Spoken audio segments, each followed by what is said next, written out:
So solving linear inequalities are solved just like linear equations, where you do the same thing to both sides, try to get the x by itself.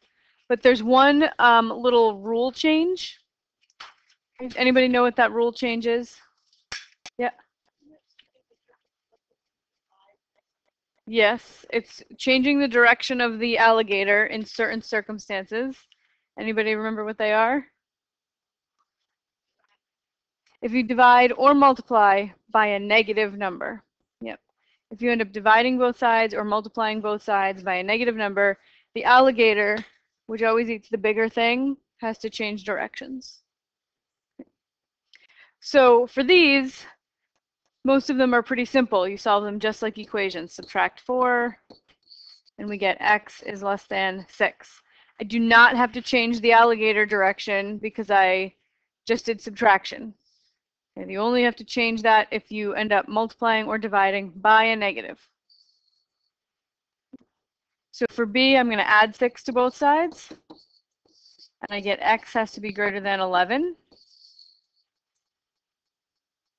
3x plus 2 is greater than or equal to 0. So subtract 2. And we get 3x is greater than or equal to negative 2. Divide both sides by 3. And on the left I have x, and on the right I have negative 2/3. And I divided. Do I have to change the direction of the alligator? No, because you only do that if you divide by a negative. So that stays greater than or equal to negative 2/3. And I have negative 4x is less than 8. To get the x by itself, divide by negative 4. The negative 4's cancel, and we get x. And here I have negative 2. And I divided by a negative, so turn the alligator around. X has to be greater than negative 2. You can always avoid having to do that rule by using addition and subtraction rules instead of division. So if I wanted to do this another way, if I have negative 4x is less than 8, I could add 4x to both sides. So I get 0 is less than 4x plus 8. And subtract 8 from both sides. And I get negative 8 is less than 4x. And now I can divide by positive 4, and I don't have to worry about changing the alligator. Okay, so you can always use addition and subtraction to just to totally avoid the flipping, to try to always make the coefficient on x positive.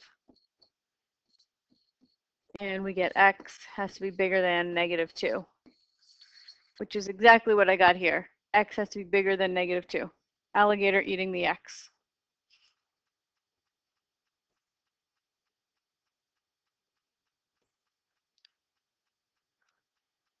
Any questions on linear inequalities? Pretty straightforward with the one little kink, right? Dividing or multiplying by a negative.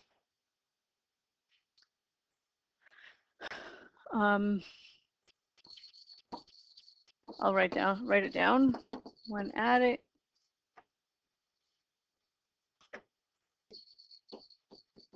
when multiplying or dividing by a negative,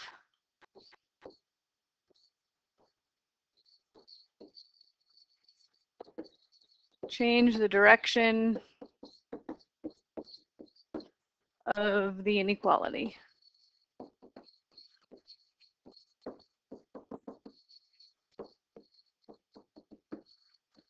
Or the alligator turns around.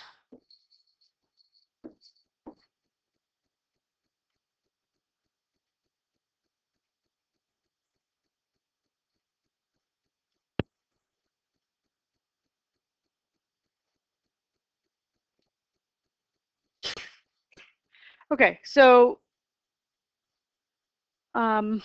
try these now in your groups. See what you can come up with. So this first one, I want to get all the x's on one side and the numbers on the other. So I'm going to have 2x is less than or equal to 12 minus 5, which is 7. And then divide by 2, and we get x is less than or equal to 7/2. And I didn't have to change the direction of the inequality because I divided by positive 2. All right, for this one, there's sort of two approaches. The first is to look at it as two separate inequalities. This says -2 has to be less than 2 minus x, and 2 minus x has to be less than 4. So there's really two inequalities there. I've just sort of condensed it into one statement. Solve each of them. So let's see, I might add x to both sides and add 2 to both sides. So I get x is less than 4. And if I add x to both sides and subtract 4 from both sides, x has to be bigger than -2. So x has to be bigger than -2 and less than 4. So I could sandwich at x between -2 and 4. Bigger than -2, but less than 4. So you can solve them as two separate inequalities. You also could solve it simultaneously, solve the two at once by treating it like a linear equation, but the goal is to get x by itself in the middle.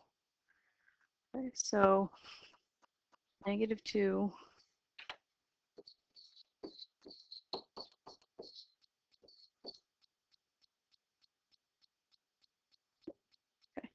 So my goal, I now have 3 sides to my equation, my inequality. So whatever I do to any piece of it, I have to do to all 3 pieces. And the goal is to get x by itself in the middle. So I'm going to start by subtracting 2. So -2 minus 2 is -4. 2 minus 2 is 0, so I just have -x in the middle. 4 minus 2 is 2. And then to make -x into positive x, what should I do? Multiply everything by -1.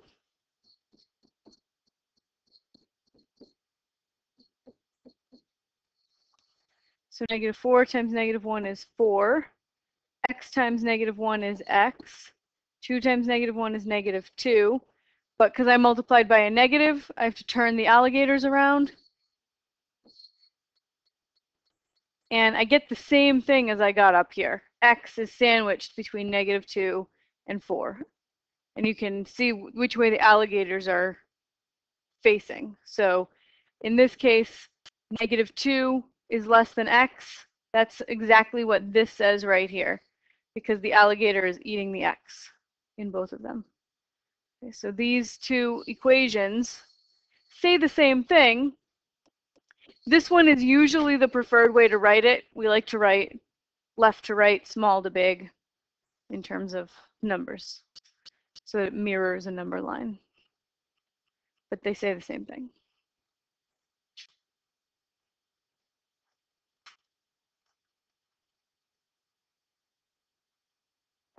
All right, if you want to solve a nonlinear inequality, it's definitely a little bit trickier than a linear inequality. So we're going to look at a graphical approach first. We learned how to solve things graphically last class for equations. Now to solve an inequality, we're going to use one of our methods, which was to put the left side of the equation in y1 and the right side in y2.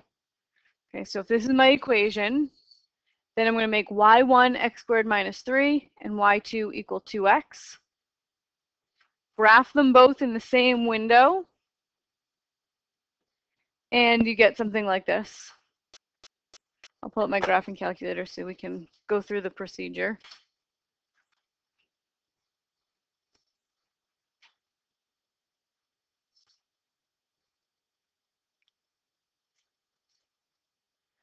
Okay, so y1 is going to be x squared minus 3.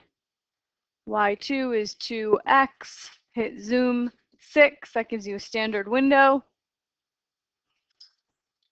And what I'm interested in is for what values of x is x squared minus 3 less than 2x? And when you see less than, you should read below. A less than sign we would read as below because we're comparing y values. Smaller y values are below bigger y values. So now that I have my graphs up, I could zoom in if I want. And for what values is x squared minus 3 below 2x? Well, I can see where their y values are exactly the same. That's at the 2 points of intersection. And where is the x squared minus 3 below the 2x?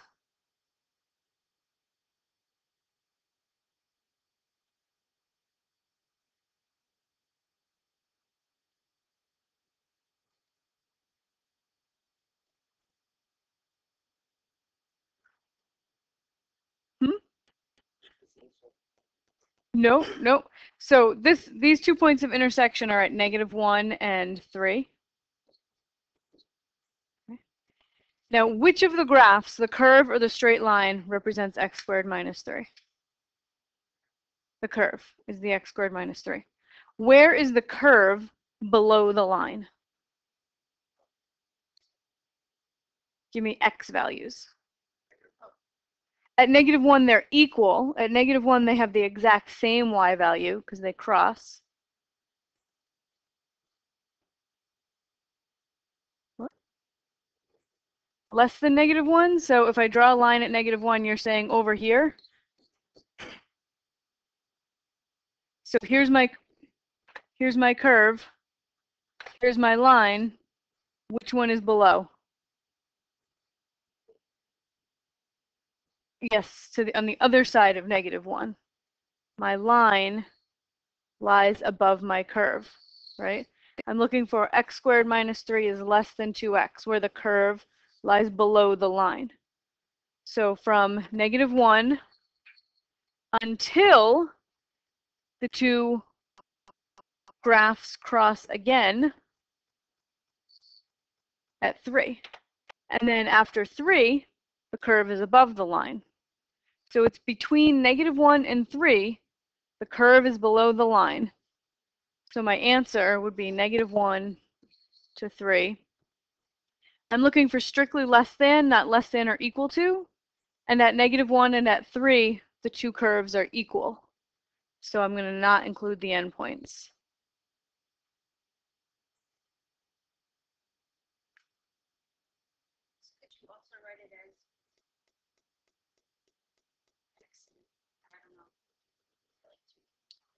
Oh, and yeah, you could say x sandwiched between -1 and 3. Yep. Yeah, I would tell you. Yeah. This is set builder. Well, I would have to do set builder interval. So when we ask for what values of x, right, it would be from -1 to 3. All the values between -1 and 3 make x squared minus 3 less than 2x. And we can check, pick a value between -1 and 3. 2. Okay. So if I plug 2 into my inequality, I get 2 squared minus 3. I want to know, is that really less than 2 times 2? 2 squared is 4, minus 3 is 1. That is definitely less than 4. So a good way to check is just to pick any number in the interval that you think is the solution, plug it in, and make sure that the inequality is true.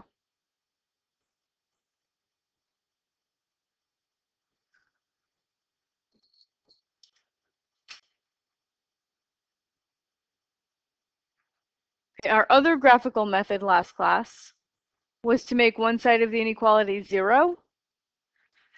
So I would make this x squared minus 2x minus 3, and I would put that into y1.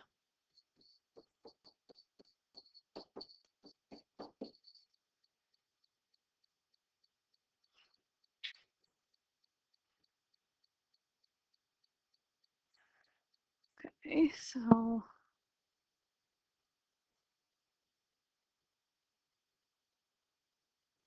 graph it. And then the question I want to ask myself is, for what values of x is x squared minus 3 minus 2x less than 0? And when I see less than 0, I should read below the x-axis, right? Because less than 0 means negative, and I'm looking at y values, so I'm looking for negative y values. That means below the x-axis.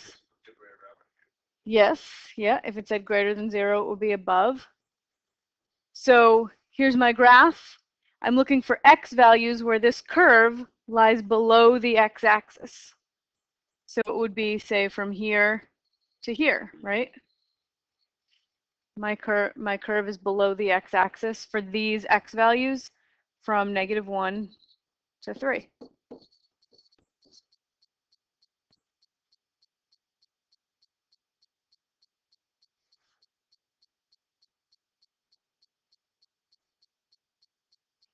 So you've got two graphical methods. And now we're going to do a factoring method, unless anyone has questions before we move on. So are you showing us this solve it multiple ways? Yes. Yeah. The intersection points? Yeah. So those are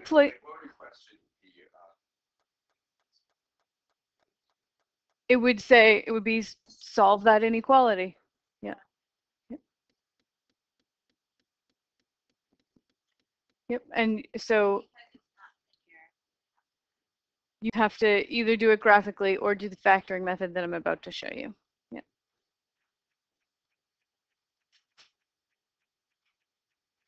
So and the algebraic methods that we have to solve inequalities are pretty limited. If it's linear, we can do it.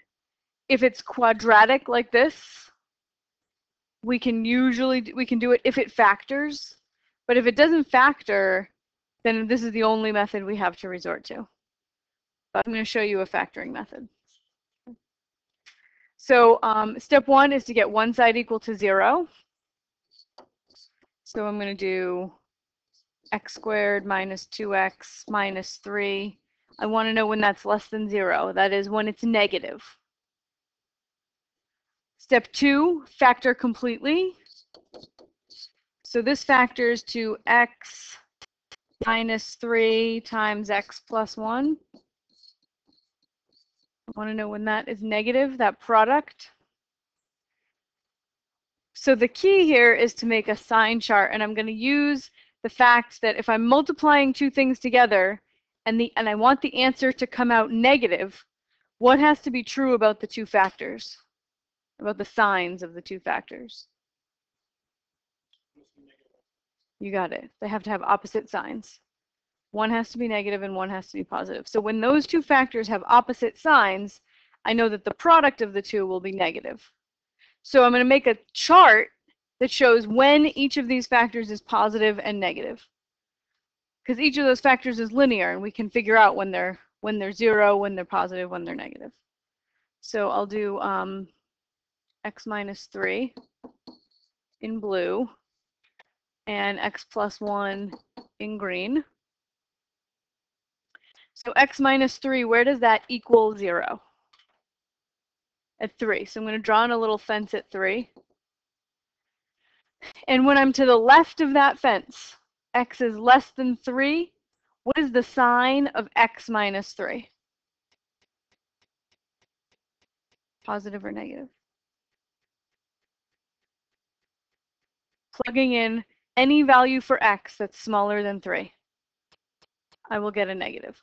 Plug in a 2 or a 1 or a 0 or a -1. If I plug in for x any number smaller than 3, x minus 3 will be negative.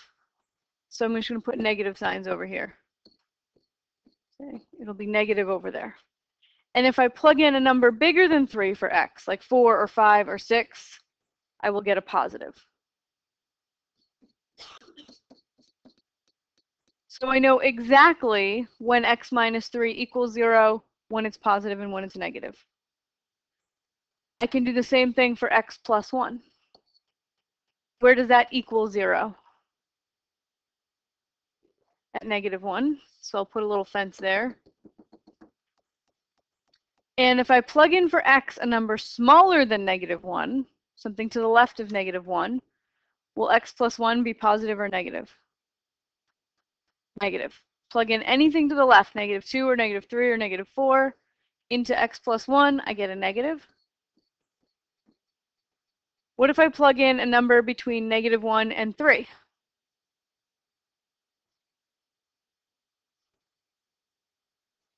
Positive. And a number bigger than 3? Positive still. So these are all positives to the left of the green, to the right of the green fence. So I know just when x minus 2, x minus 3, and x plus 1, I know exactly when each one is negative and when each one is positive. But my question is, when is the product of those two factors negative? So the product of these two factors is x squared minus 2x minus 3. That's what I get when you multiply those two. So what is a negative times a negative? Positive. So I'm positive over here. What is a negative times a positive? Negative.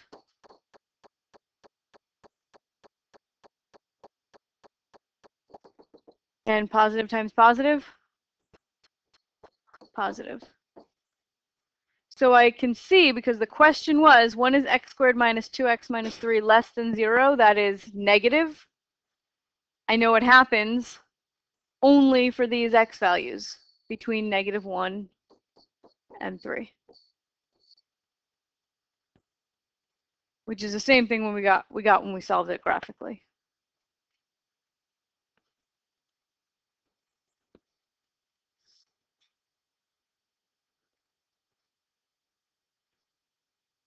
That method sitting okay? Okay, I want to have you guys try one. Just do this one A in your groups.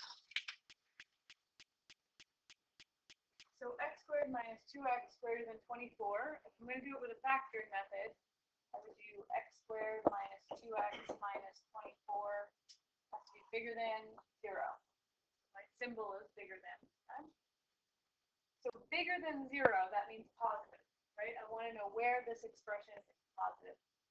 Yes. So when it faces that way, positive number in above the x-axis.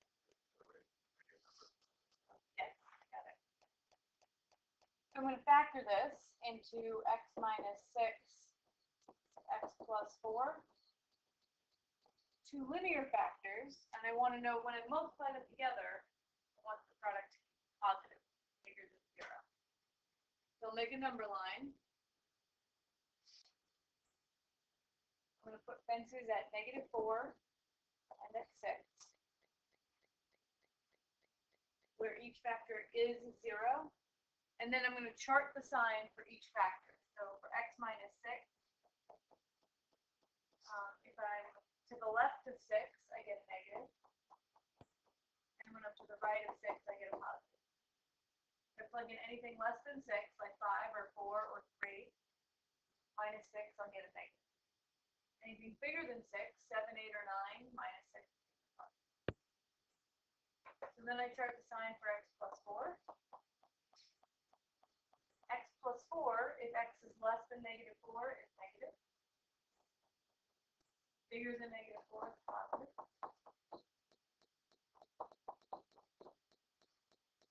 And then my question is about the product of these two factors. X squared minus 2x minus 24. And I want to know when that product is positive. So I look at the signs. Negative times a negative, that's a positive. Negative times a positive is a negative. Positive times positive is positive. So it looks like my answer is here and here, where the product of the two is positive. Negative infinity to -4. Union 6.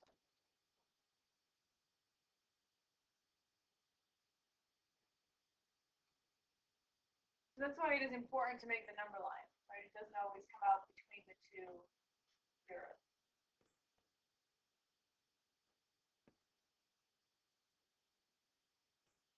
Questions? Let's solve it graphically also.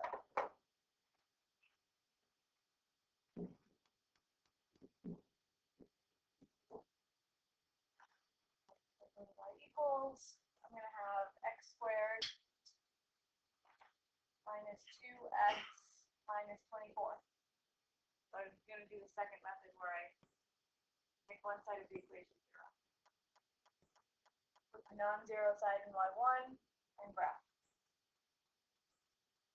And then I ask myself, where is that graph negative? Where is it below the x-axis? Sorry, above. Because the question is, where is x squared minus 24 bigger than 0? So I want to know where this is above the x-axis. Take a picture of this.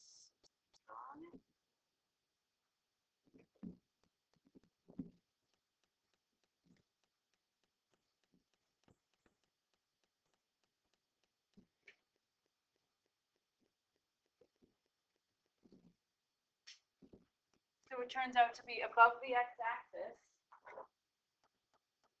from here left and from here to the right. Open circles because I want to know when it's strictly above, not when it's actually touching. So that is, again, negative infinity, negative 4 right there, union 6.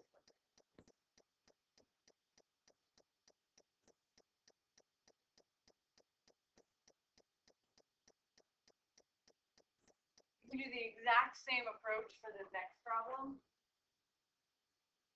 It's just that it's division, but the rules for division are the exact same as the rules for multiplication in terms of sign. So you can just make a sign chart with these two factors, x plus 1 and x minus 3, determine where product the quotient of the two is up.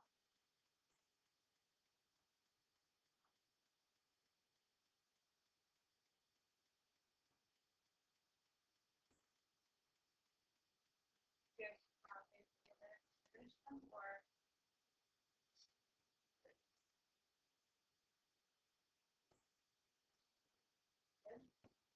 okay, so we can take a little break and then we will move on to reviewing the other stuff.